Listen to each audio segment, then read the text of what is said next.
Students நம்ம இப்போ வந்து பிராத்மிக் லெசன் 6 கிராமர் வந்து லெசன் 6 பார்க்க போகிறோம்.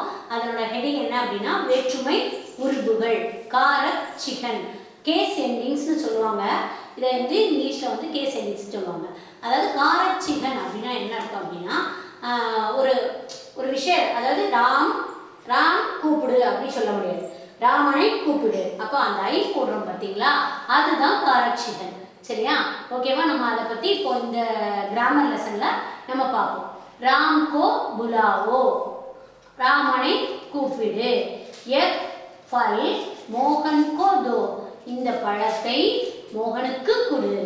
பேனாவால் எழுது. கலம் சே லிக்கோ, கலம் சே லிக்கோ, பேனாவால். இந்த ஆல் அப்படிங்கிறது வந்து உனக்கு வேற்றுமை உருபுகள்.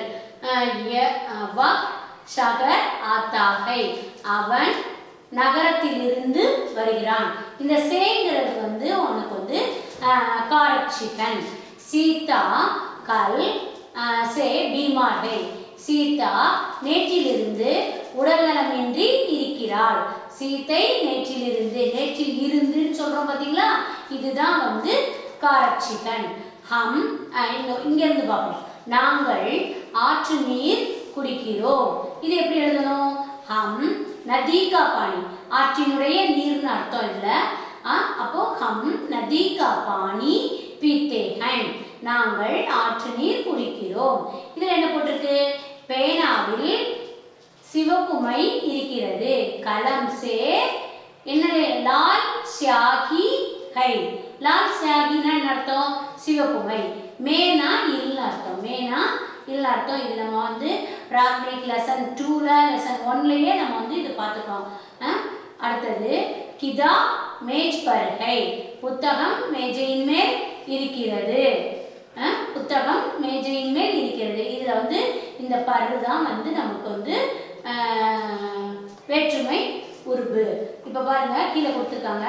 மேற்கண்ட வாக்கியங்களில் இருக்கும் கோ சே கா மே பர், இவை வேற்றுமை உருபுகள் ஆகும். அதான் காரக் சிகன் கொடுத்துருக்காங்க. கோ அப்படின்னா ஐ கு டூ அர்த்தம். சே அப்படின்னா ஆல், உடன், இருந்து, காட்டிலும், விட, இந்த எல்லாத்தையுமே போலாம். அதாவது இப்போ வந்து நம்ம என்ன செய்வோம்? ராம் சே குமார் படாகை, அப்போ ராமனை விட குமார் பெரியவன் அப்படின்னு சொல்லும்போது கூட நம்ம சே போட்டுக்கலாம் இந்த இடத்துல. இது வந்து ஒரு லெசன்ல வரும், பிராத்மிக் லெசன்ல 6th லெசன்லையோ 7th லெசன்லையோ நம்ம வந்து பார்த்துருக்கோம். அந்த இவனை விட அவன் பெரியவன் அப்படின்னு வர்றத நம்ம பார்த்துருக்கோம். சரி, கா கே கி உடைய, பர் மேல், மேம் இல் உள்ளே, மேம் இல் உள்ளே.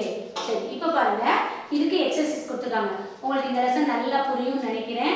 வேற்றுமை உருபுகள் நம்ம வந்து தமிழில் வந்து 1ஆம் வேற்றுமை உருபு, 2ஆம் வேற்றுமை உருபு, 3ஆம் வேற்றுமை உருபுன்னு நம்ம பார்த்துருக்கோம்.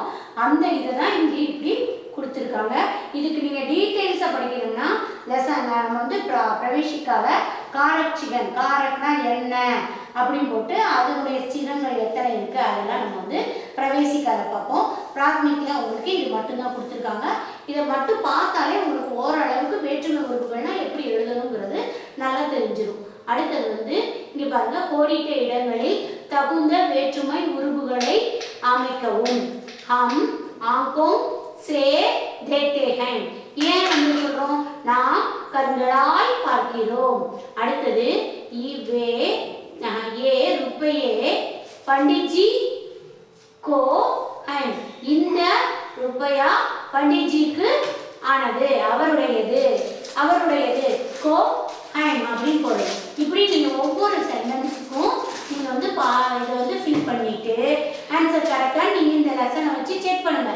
சப்போஸ் அதுலேயும் உங்களுக்கு டவுட் வந்ததுன்னா பின்பக்கத்தில் ஆன்சர் இருக்கு, நீங்கள் அதை வச்சு இதை கரெக்ட் பண்ணணும். இந்த இது வந்து உங்களுக்கு கிராமருக்காகுது. அடுத்து கொடுத்துருக்காங்க பாருங்க, உங்களுடைய எக்ஸசைஸ்க்காகவும் நீங்கள் அதை புரிஞ்சுக்கிறதுக்காகவும் தான் இந்த எக்ஸசைஸை கொடுத்துருக்காங்க. கீழ்கண்ட ஒவ்வொரு வேற்றுமை உருவை கொண்டு 2 ஹிந்தி வாக்கியங்களை அமைக்கவும். கோ, இப்போ நம்ம என்ன பார்த்தோம்? இதுலையே நீங்கள் பார்த்து எழுதலாம். ராம் கோ புலாவோ, ராமனை கூப்பிடு, ராமனுக்கு கொடு அப்படின்னு எழுதுற. ராம் கோ தோ அப்படின்னு எழுதலாம். அடுத்து சே, இப்போ நான் சொன்னேன்ல राम से कुआं बड़ा है, राम से रावण को मारा गया அப்படிங்கிறது மாறா. அடுத்தது பர், மேஜ் பர் கிதாப் है அப்படின்னு சொல்லி ஒரு இதுக்கும் ஒவ்வொரு சென்டென்ஸ். இந்த இதெல்லாம் நீங்கள் வந்து பிரவேசிக்கால ரெண்டு சென்டென்ஸ் எழுதுற மாதிரி லாஸ்ட் வருஷம் கிராமரில் எழுதுவீங்க. இந்த மாதிரி உங்களுக்கு கொடுத்துருப்பாங்க.